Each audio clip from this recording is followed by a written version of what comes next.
안녕하세요. 한선사TV의 한상훈입니다. 우리 신체 부위 중 척추는 뇌에서 나오는 신경과 척수를 보호하는 역할도 하고 우리 몸의 균형을 잡아주는 매우 중요한 역할을 합니다. 이러한 척추가 교통사고를 통해서 골절이 됐다면 장애 진단이 가능한데, 이러한 장애 진단을 받았을 때 교통사고 합의금 관련된 분쟁을 오늘 영상을 통해서 한번 확인해 보도록 하겠습니다.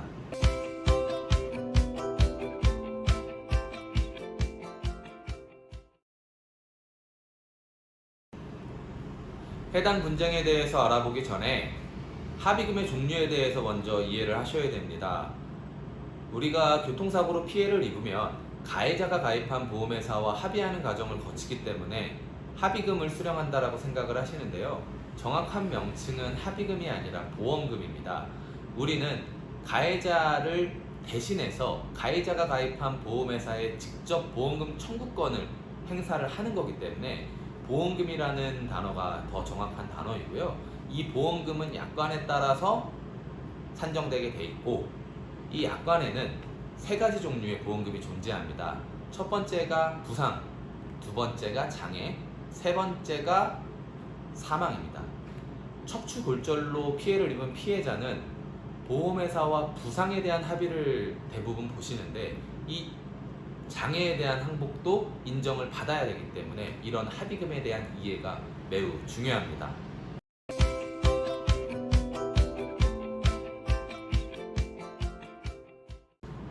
척추골절로 장애 진단을 받는 것이 중요한 이유는 바로 상실 수익액에 대한 인정 때문입니다. 부상에는 상실 수익액이 들어가 있지 않습니다.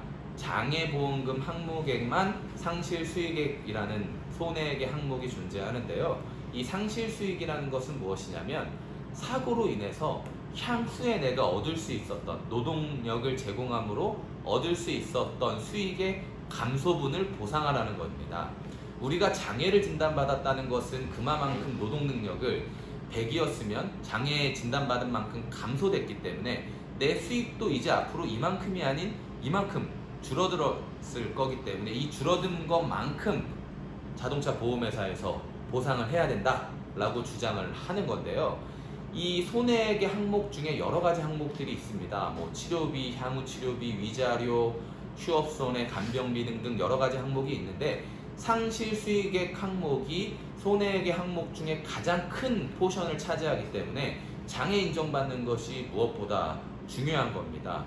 이 상실 수익액을 인정받게 되고 장애 진단을 받게 되면 위자료 또한 올라갈 수가 있기 때문에 더 부상 보험금보다는 더 많은 보험금을 받을 수 있게 되는 겁니다. 그렇기 때문에 반드시 장애 진단서를 발급받아야 됩니다.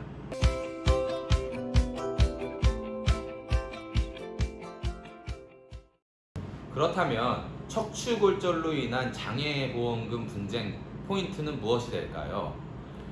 척추가 골절이 돼서 피해를 입은 피해자의 장애는 자동차 보험회사에서도 어느 정도 인지는 하고 있습니다. 근데 가장 크게 문제가 되고 있는 부분은 사고 기여도, 장애 기간, 이 두 가지입니다. 척추 골절의 경우에는 발생 위치에 따라서 노동 능력 상실이 달라지게 됩니다. 경추가 다르고 흉추가 다르고 요추가 다릅니다. 이렇게 노동 능력 상실이 척추체의 중요한 부위에 따라서 달라지는 건 피해자도 어쩔 수 없고 보험회사도 어쩔 수가 없습니다. 맥브라이드 방식으로 평가하기 때문이죠. 그런데 내가 인정받은 장애율에서 사고 기여도를 적용했을 때는 그 장애율이 감소가 일어나게 됩니다. 또한 나는 장애가 영구적으로 남았다고 생각하는데 그 장애의 기간이 줄어들게 되면 노동능력 상실 기간도, 인정받는 기간도 줄어드는 거기 때문에 사고 기여도와 장애 기간이 매우 중요한데요. 이 사고 기여도와 장애를 평가하는 것은 사실 피해자를 감정한 감정의 주관적인 소견이기 때문에 나를 치료한 의사는 좀 더 좋은 감정을 내놓을 것이고, 보험회사에서 선임된 의료자문 의사는 보험회사에 이로운 자료를 내놓겠죠. 그러다 보면 결국 그것이 의견이 상충되게 되고 분쟁으로 이어지는 겁니다. 이 손해액에 대한 입증은 피해자에게 있습니다. 우리 법원에서는 민사 분쟁에 있어서 자신의 손해액은 피해자가 입증해야 되는 것이 맞다라는 입장을 한결같이 피력하고 있는데, 내가 치료한 의사 아니면 나를 더 감정을 잘해주는 의사를 찾아서 자신의 손해액을 입증하는 것이 무엇보다 중요한 것이 여기에 있는 겁니다.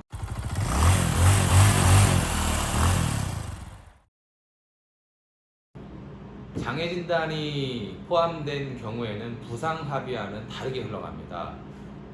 우리가 대부분 발생하는 자동차 사고는 경미한 사고이기 때문에 보험회사 보상과 직원들도 의료기관에 치료비를 내는 것보다는 피해자에게 현금으로 보상을 해주고 신속하게 보상권을 종결하는 것이 본인도 좋고 피해자도 좋기 때문에 보험회사 보상과 직원이 의뢰 입장에서 합의를 계속 요청을 하지만, 장애가 들어가는 경우에는 이 보상과 직원도 보험회사의 승인을 받기가 매우 어렵고, 장애가 삽입된 경우에는 결국 어차피 금액의 차이가 크기 때문에 쉽게 합의가 되지 않을 걸 보상과 직원도 잘 알고 있습니다.